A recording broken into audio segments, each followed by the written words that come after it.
دوای 14 ساڵە بەڕێوەبردننی ئیداری و سیاسی و ئەمنی کەرکووک و ناوچەکانی دیکەی دەرەوەی ئیدارەی هەرێمی کوردستان، کورد ئێستا هاوشێوەی پێش ڕوخانی بەعس لە کەرکووک پەراوێز خراوە و زۆرینەی دەسەڵاتە ئیداری و ئەمنیەکانی لێسەندراوەتەوە. چاودێران و شارەزایانی دۆخیە و ناوچانە پێیان وایە جگە لە ڕەهەندی سیاسی، ڕەهەندی ئابووری و پرسی دەستبردن بۆ نەوتی کەرکووک و دروستکردنی لەمپەر لە بەردەم کۆمپانیا بەریتانیەکان هۆکاری دوورخستنەوەی کوردن لەو ناوچانە. بەڵە دیارەوە پرسیارێ جەنابەت ئەمە دوو ڕەهەندیە، ڕەهەندێکی سیاسی و ڕەهەندێکی ئابووری. ڕەهەندە سیاسیەکەی ئەوەیە کە ئێمە کاتیە ئەم منتیقەمان کەوتە دەست، ئەم منتیقەی معلومی جەنابتانە جێی ناکۆکە و دەبێت لەگەڵ حکوومەتی عێراقیە بە هاوبەشی بەڕێوەبەرین. بەڵام ئێمە بە تاگەڕەوانە کۆمەڵی بڕیاری کۆمەڵی هەڵی گەورەمان کرد بۆیە نەتیجەکەی ئەوە بوو کە ئێستا ئەیبینین.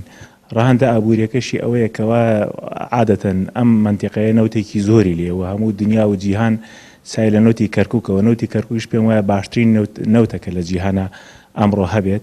بۆیە ئێمە لە بواری نەوتیشا داماندا جوو کۆمپانیای حیزبیەوە زیاتر خێروبێرەکەی بۆ دوو حیزبی دەسەڵاتدار بوو و نەک بۆی بۆ خەڵکی کەرکووک بەتایبەتی کە سوودمەند بنەوت دەهاتە.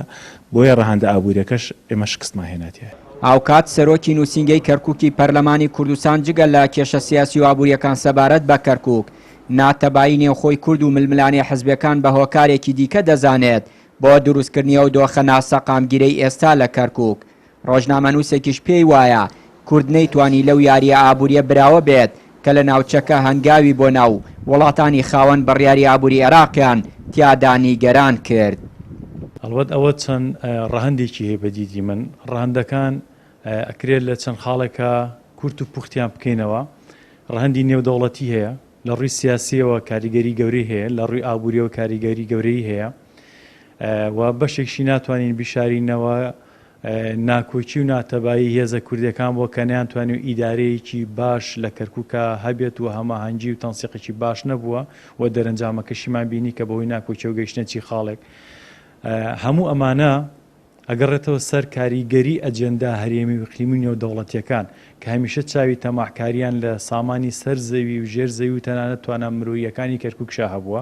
هەموو وایان کردووە کۆی چاوی تەماحکاری ویست و حەز و ئارەزوەکانیان لە ئەجەندا و پرۆژێکە کۆبکەنەوە. هەموو ئەمانە وا بکەن بەداخەوە هەندێک جار بە بەکارهێنانی بەشێک لە هاوبیرە و هاونەتەوەی هاوزمانەکانی خۆشمان بگەن ئەو مەرام و ئامانجی کە کاریان لەسەری کردووە.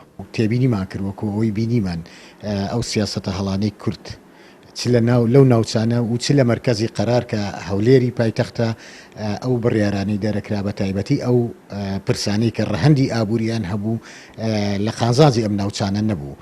ئێمە لەو ماوەیە ئەمانتوانی زۆر شت بکەین، بەڵام بەداخەوە هیچ شتێک نەکرا و ئەو ڕەهەندە ئابووری کە باسی دەکەم ئەوە بوو کە ئێمە لە کەوتینە ناو گەمەیەکی گەمەی نەوت کە زلهێزەکانی جیهان کاریان لەسەر کردووە و ئەوان قۆرخیان کردووە و ئەوان لێزانن. ئێمە وەکو یاریچیەکی ناشی هاتینە ناو ئەو گەمەیە و ئاکامەکەی ئەوە بوو کە ئێمە کۆمپانیا زەبەلاحەکانی جیهانمان لە خۆمان ڕەنجان. کەواتە ئێمە لێرەیە بەرامبەر کۆمەڵێ فاکتەری ناوخۆیین، کۆمەڵێ هۆکاری زاتی کە کورد ئیدارەدانی چ لە ڕووی ئیداریەوە چ لە ڕووی سیاسیەوە و چ لە ڕووی ئابووریەوە لەم ناوچانە تەندروست نەبووە.